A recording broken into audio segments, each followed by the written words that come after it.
Update number 2.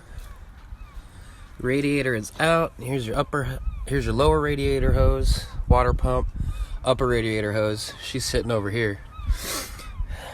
You got your wiring harnesses for your fans.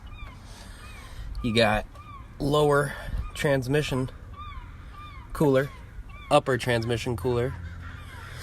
And by the way, there's no actual radiator mounts in this car. Like, there's nothing I had to unbolt from the chassis at all. It's connected to the, what is this, a condenser? Like, no, this isn't the condenser, but to the AC system. It's connected with this bracket and this bracket, and then the various fittings, and that's it. That's all that connects this radiator to this car. Oh, and the cross member that goes across the top holds it in place. That's it. That's all. It's weird.